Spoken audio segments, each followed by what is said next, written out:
So we just landed out here in Loveland, Colorado, and it is freezing, 6 degrees today. And ironically, I'm loving Loveland. Like, it's cold out here, but man, the people out here, man, I love them thus far, man. And it's a great place to be. Looking forward to a wonderful day with the Caspers team. Justin. Dev. Good to see you. Welcome. Thank you. Today we are in Loveland, Colorado with my favorite vendor of all time.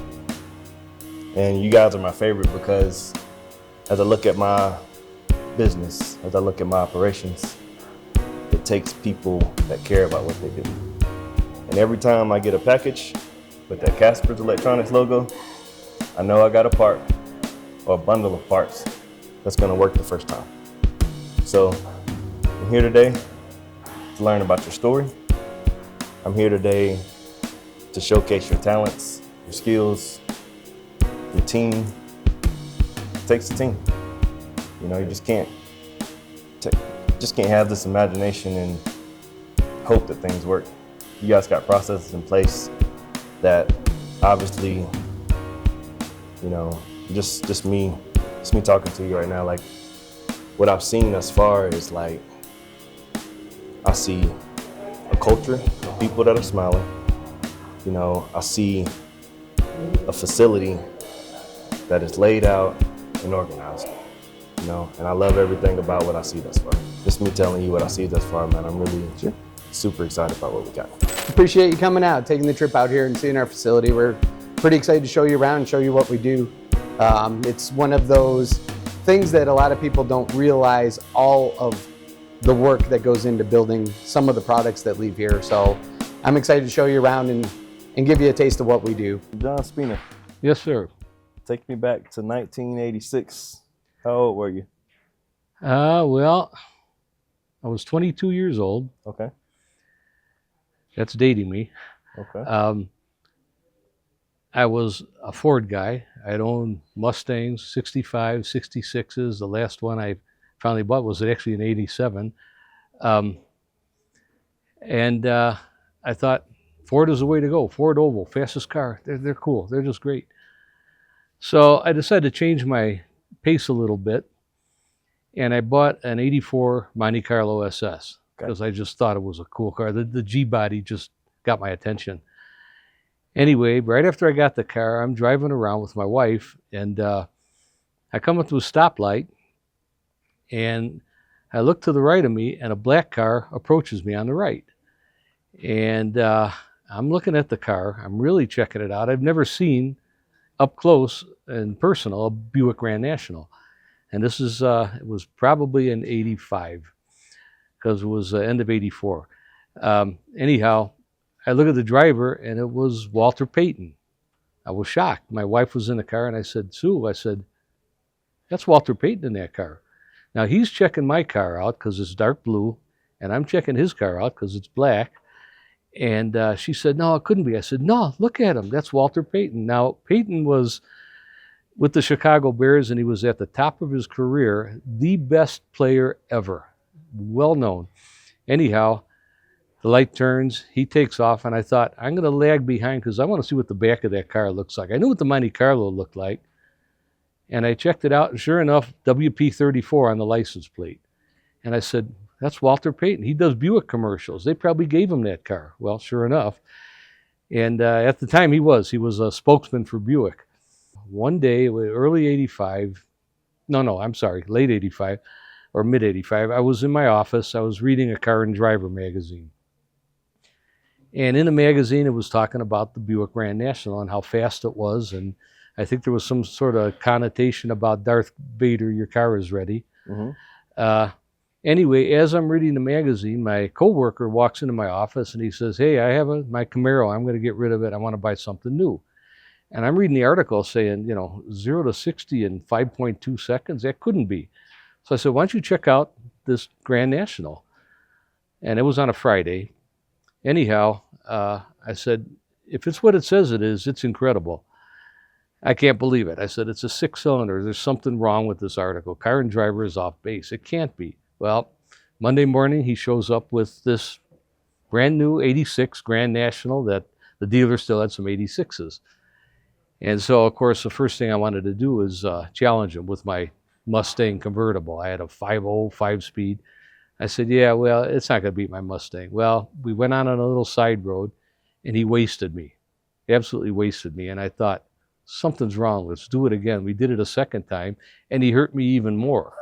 So I said, I got to drive this beast. And anyhow, I took it for a drive, and it's like my first knee-jerk reaction was to lift off the throttle when the turbo hit. Okay. Because it gave you the feeling that the car was just going to get away from you. And that was the first time I drove it, and I backed up. He says, what's the matter? I said, I don't know, it feels weird. So I did it a second time, kept my foot, matted, and I was just absolutely impressed. And from that point on, I said, I'm done with Ford, I'm going to Buick. Okay. I got to find out about this car. So, he had it a couple of months. We, kept playing cat and mouse, and he kept beating me every time, and I just felt like a fool in my Mustang. It was a company called Chips R Us. And they were selling chips at the time that were clones of all the popular chips that had just come up on the market. ATR, Quality Engineering, Hypertech. There was a bunch of different chips, and they were all getting, $200 plus for each chip. I said, this company, Chips R Us, I said, they have a whole set for $199.95. I said, that's 10 chips. So my friend goes, no, I don't want to spend the money. I'm too cheap. I said, come on, just do it. We'll put it in the car and see what it does. Well, he wouldn't spend the money. So with my support system at home, my wife, I persuaded her to allow me to spend $200 worth of grocery money to buy the Chips R Us. I said, I got to find out what makes those things tick. And, Jeff, my buddy, he's not buying them. He won't spend the money. Well, she gave me the go-ahead. I got the green light. I spent the $200. I bought this little box of chips for Grand Nationals. I didn't own the car, but I had to know. So I said, we're going to go out on the road. I told my friend, we're going to try each chip and see how it does. So we'd pull over, disconnect the battery, how they told you to do it back then, unplug, open up the ECM, pull the chip out, drop the new one in, put the battery back on, and take it. So we used the ass dyno. We were on the side road. What'd you feel? What do you think? Well, it was quicker, but I don't know, maybe about halfway throttle. So we kept doing that with the chips, and it got me frustrated because I said, we're going to be here all afternoon disconnecting the battery. And every time I did it, he complained about, oh, my radio presets are gone, So anyhow, I said, I'm going to come up with a better idea. So I went back to my shop, and I looked at those 10 chips, and I said, you know what? I'm going to figure out a way to make these 10 chips selectable. So I came up with a little hardware device where I could program a chip, and I took 8 of the 10. It was the first 8 that I picked, and programmed them on a chip that was 8 times the size of the factory Turbo Grand National chip. So I was able to put 8 programs on one chip, and I came up with a way to select between the programs using a little thumb wheel. How long did it take you to figure that out? Well, I was kind of thinking about it as I'm driving the car, okay, trying to figure out a shortcut. I'm basically a lazy person, and I didn't want to have to go through the hassle of unplugging everything to do that. So as I'm fumbling with them, I'm saying, there's got to be a better way. And that's where the gears started spinning. So I came up with this thumb wheel, and I put it together, and I used the chip carrier of one of them to fit the chip into the carrier so we could plug it into the computer. And we got back out on the road, and I said, all right, I'm on number 1. What do you think? And he's driving. And then I said, all right, we pulled over. I said, we're going to do number 2. And one of them started detonating. I think it might have been the ATR one. But none of the check engine lights got set or anything. We were able to select our favorite chip out of 8 of those. And my chart said, well, it's this one. We're going to use that one from now on.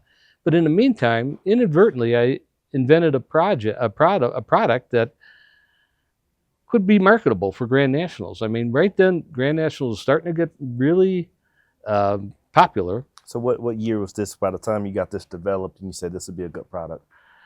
Well, it took a couple of weeks of me playing with my mind to see, yeah, I could probably make something out of this. So I built another one, polished it up, made it look really pretty, came up with a name, Ultra Chip.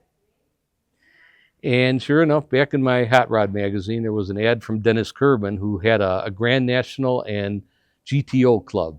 A strange combination, but he started a newsletter sort of thing back then that catered to the Grand National owners. So I contacted Dennis and I said, hey, I got a product here. I think it's marketable. And if it's something that you would be interested in, I'd be happy to send you one and you can check it out and see if it's something that you'd put in your newsletter. So he agreed. I sent him the product, and a little bit of back and forth communication, and we wound up settling on a price. And he would take basically a kickback for every chip that I sold, but he would advertise for free in his newsletter. So I thought it was a pretty good deal.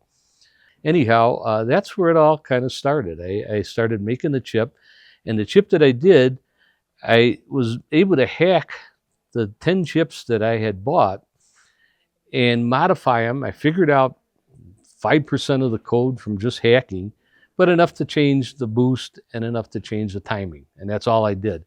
And so the chips that I put in the Ultra chip were increments of timing. They started at 18 degrees, went to 20, 22, 24, and 26. And in between, there was a valet setting and an anti-theft setting. So that's where the birth of Caspers Electronics was. I named it Caspers Electronics. I had someone that could answer the phone, and now my father-in-law wasn't very car inept or adept at all. He would look at my car and go, what, is that a Monte Carlo or a Cutlass? So anyway, I couldn't let him do any of the technical stuff.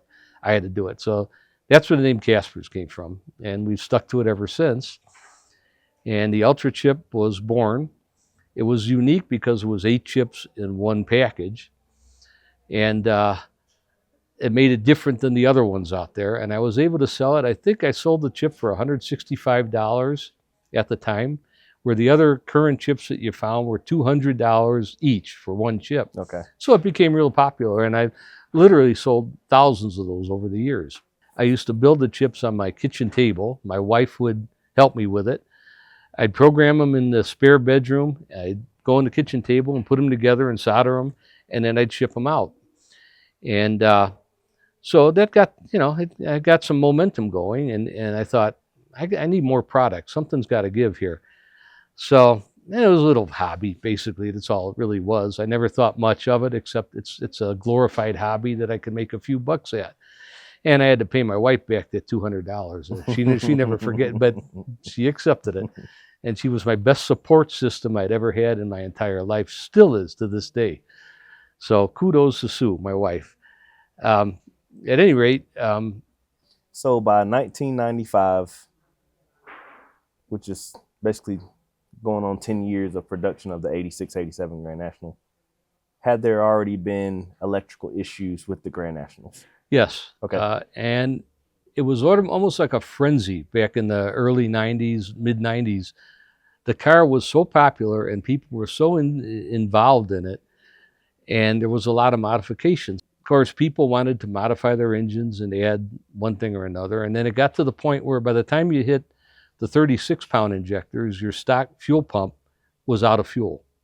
So we developed the hot wire kit to give more power to the fuel pump.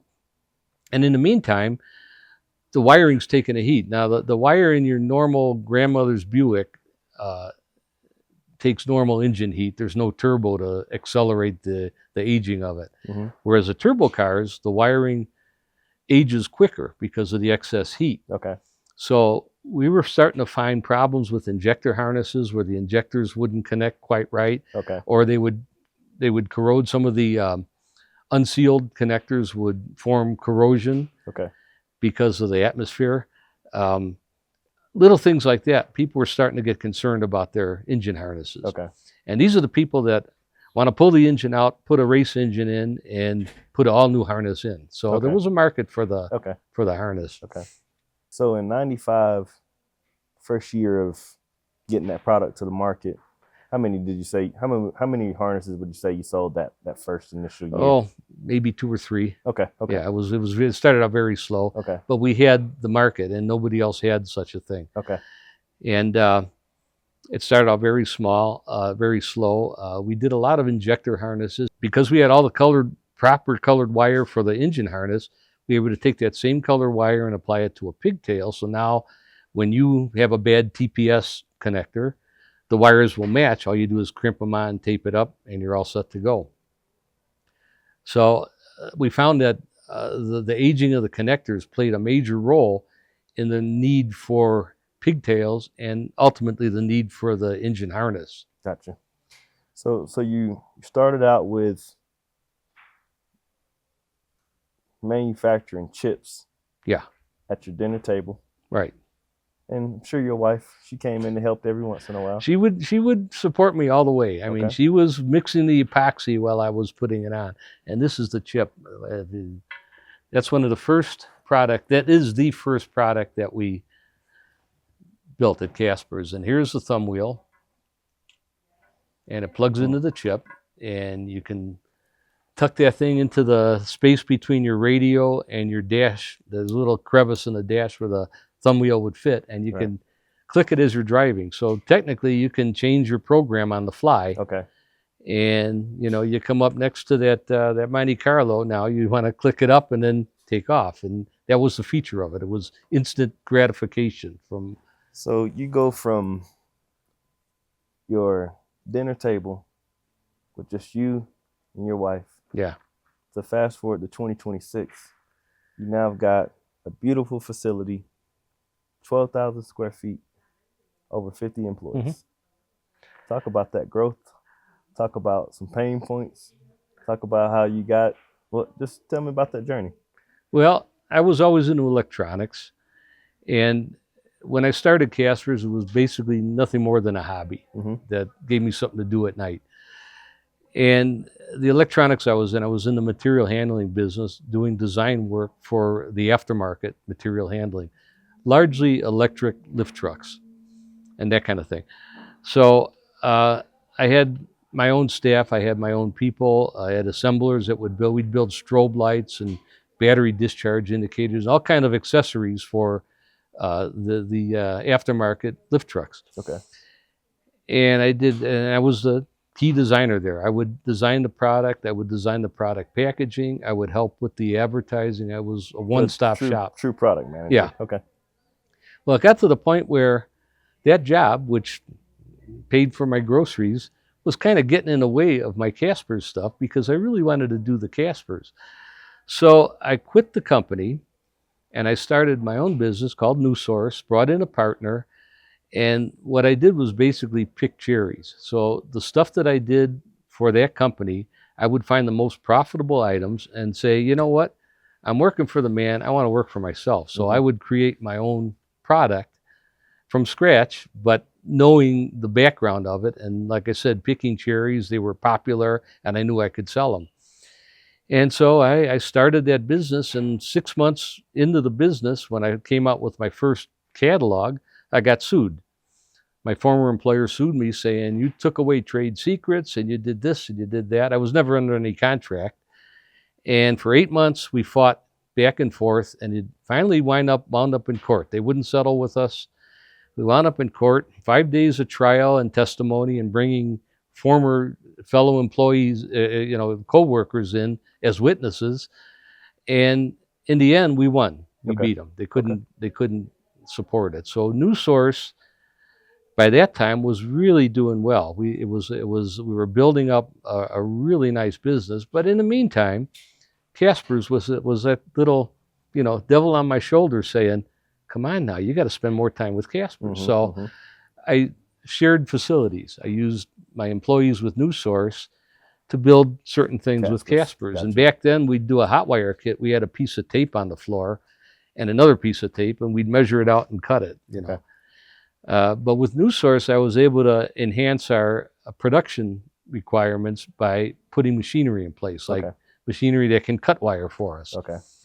So I was about 8 years in the New Source, and I sold my share of the business to my partner. Okay. And walked away from it, and then put all my efforts then into Caspers. So you're coming into early 2000s at that point? Yeah, so that was about 2000. No, it was about 19. Well, maybe. Let's see. It was Caspers started in '88, so around 1995 96, I think, is when I finally decided that it's out of control. I started New Source in 1991, Okay. and I think I was in there for 8 years. So 1998 or 1999 Okay.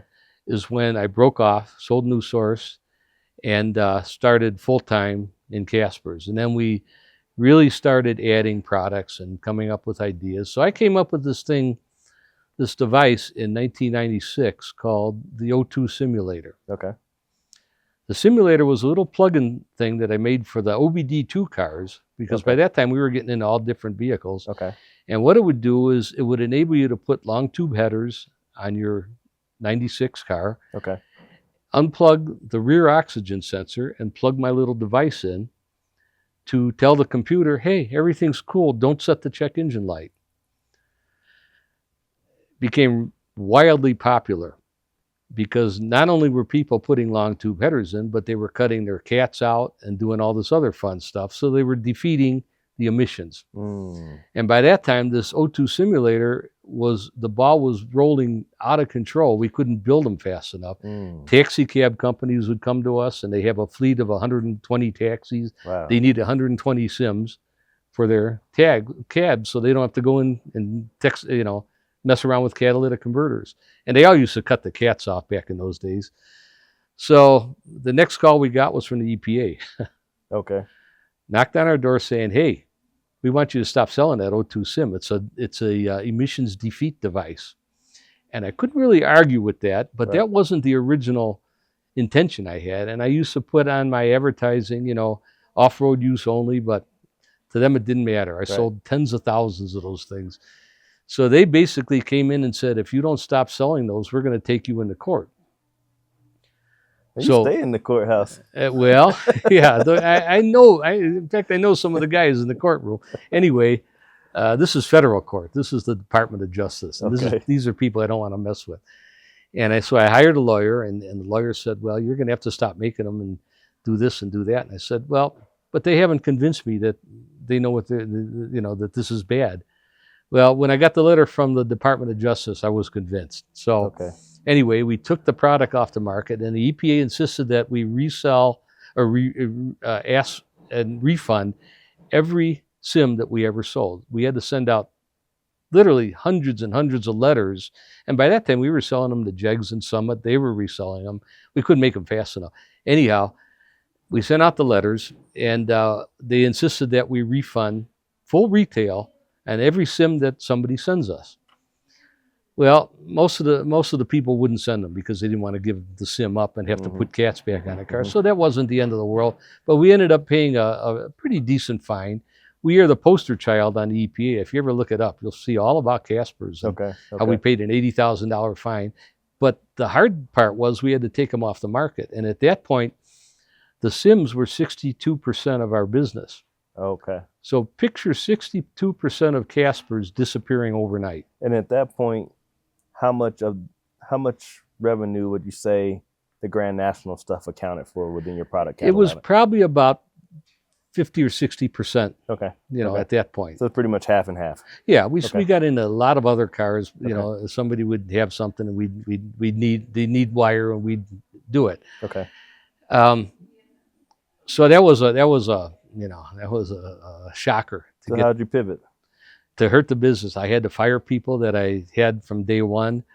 Then Justin enters a picture and says, Dad, he says, we've been making all this stuff for fast cars and this and that. Why don't we go green?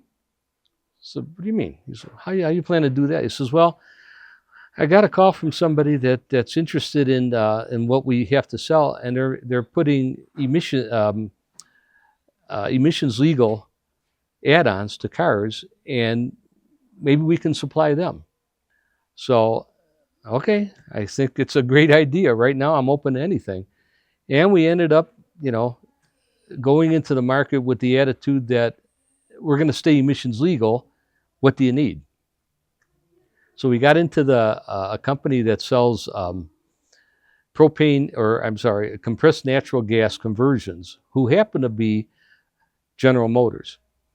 And it was a company in well, we had to first we had to figure out how to produce these things fast enough because they needed harnesses, and Venezuela was the end source of these harnesses. So as GM Venezuela was buying these engine harnesses, these conversion harnesses for CNG, and we couldn't make them fast enough. It built the business up to the point where we became legitimate with the OEMs because we were working with General Motors. Okay.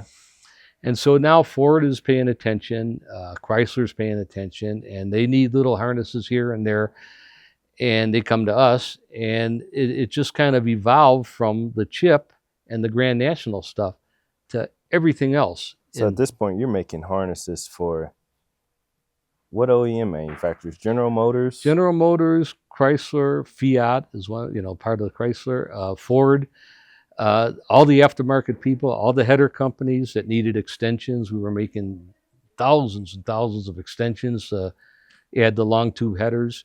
We didn't make the Sims anymore, but we did everything else. So if you need a wire, come to Caspers. Okay. And all of the big aftermarket people came to us and said, we need wire, what can you do for us? So our strategy was either we advertise by mail or internet or whatever, or we put our name on the parts that we make. Mm-hmm. So we decided at one point that if the part didn't exist, we would make it. A connector that would mate to another connector. And we decided that if we could make these connectors, we can sell them to these people that can't get them. And if we put our name on them, we stand a chance of getting free advertising out of that. So all the connectors that we make, all the mating type connectors that don't exist in the real world, have the name Caspers on them. So what happens? Somebody has our harness, they put our harness into their operation, and it's working, and everything is good, and their competitor looks at them and says, we got to do what they do. So they pick up the harness and they go, who's this Caspers? Next thing you know, we get a call from their competitor. Can you make us that product? Okay. And that was basically our word of mouth advertising and it still is today. That's how we operate. So you would say there's a significant importance on branding your product? Absolutely. Okay. If it's legal. Okay. If it isn't legal, keep your name off of it. So this leads me to one question about, you get the letter from the EPA, you're in financial trouble, seeing the business may potentially fail. Yeah.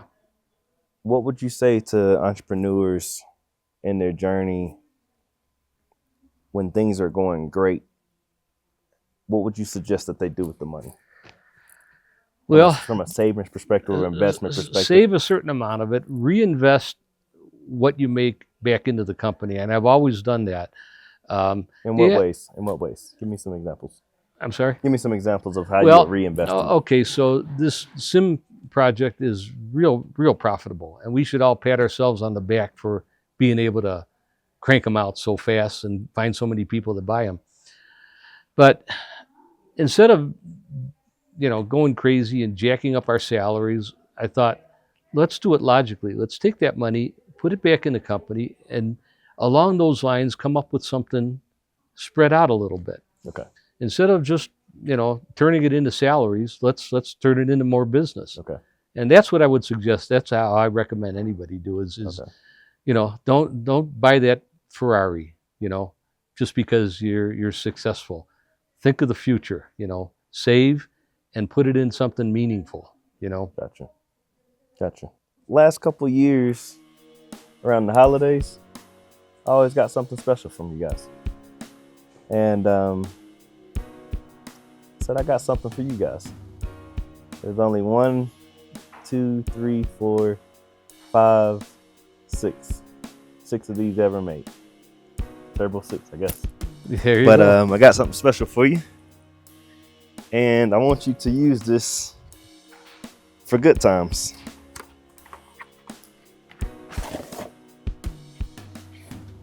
Check that out. So that is a Watts Performance branded. I absolutely love that logo. How you work that little curly 6 into it. Thank you. So we got some Watts Performance shot glass with the Turbo 6 yeah. logo. Check that out. Now, I'm a fan of single malt scotch. Yep. And this is like the perfect, oh, this is beautiful. Thank you. So you're one of 6 people to get that.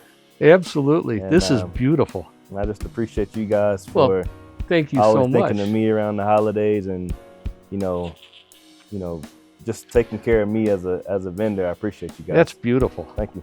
Thanks so much. Yes, sir. You're welcome. I sure do appreciate that. Yeah, you're welcome. You're welcome. That's for so. You bet. Yep. All right, cool.